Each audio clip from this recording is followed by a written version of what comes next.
آج ایک روایت کافی عرصے بعد نظر سے گزری اور بڑی خوبصورت روایت ہے۔ جب بھی سنتا ہوں یا پڑھتا ہوں تو طبیعت میں بڑا اس کا اثر ہوتا ہے۔ میں نے چاہا کہ آپ لوگوں کے ساتھ اسے شیئر کر لوں۔ یہ صحیح بخاری صحیح مسلم غالباً دونوں میں ہی یہ روایت آئی ہے۔ رسول اللہ صلی اللہ علیہ وسلم نے حضرت عائشہ سے مخاطب ہو کر یہ کہا کہ یا عائشہ، ان اللہ رفیق یحب الرفق ویؤتی علی الرفق ما لا یؤتی علی العنف وما لا یؤتی علی ما سواہ۔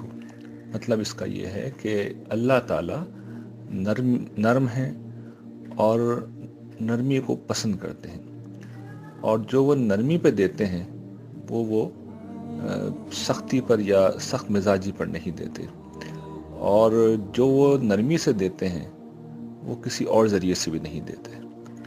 تو یہ بڑی خوبصورت روایت ہے۔ یہ اصل میں رسول اللہ صلی اللہ علیہ وسلم کے اپنے مزاج کا بیان ہے، آپ کی اپنی شخصیت کا بیان ہے، اور ہم میں سے ہر شخص کو بھی اس شخصیت کا کوئی نہ کوئی اثر اپنے اندر ضرور رکھنا چاہیے۔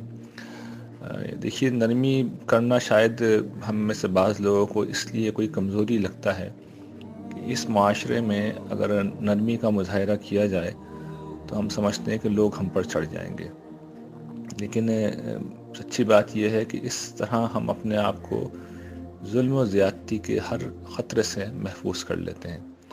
کسی نے فرض کیجیے ہمارے ساتھ زیادتی کی بھی ہے تو اللہ تعالیٰ قیامت کے دن حساب کر دیں گے، بدلہ مل جائے گا، لیکن جو آدمی نرمی کرتا ہے اس کو کسی کا ادھار نہیں چکانا ہوگا، اس کو اپنی نیکیاں کسی کو نہیں دینی ہوں گی۔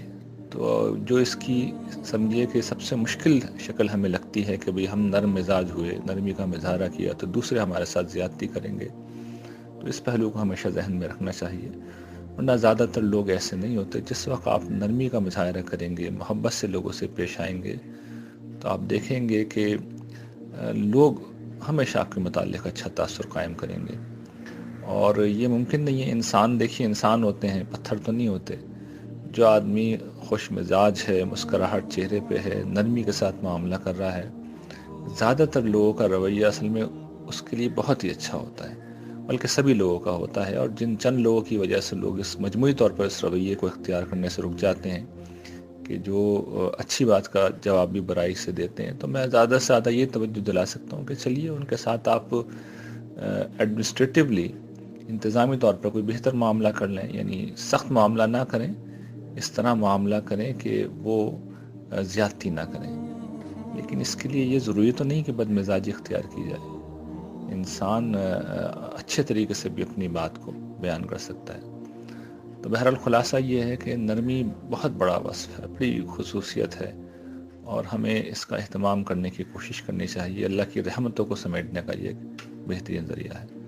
اللہ تعالی ہم سب کو نرمی اور محبت کا اس وصف سے وافر مقدار میں حصہ عطا فرمائے، جو پروردگار کی اپنی شخصیت بھی ہے اور رسول اللہ صلی اللہ علیہ وسلم کی شخصیت بھی ہے۔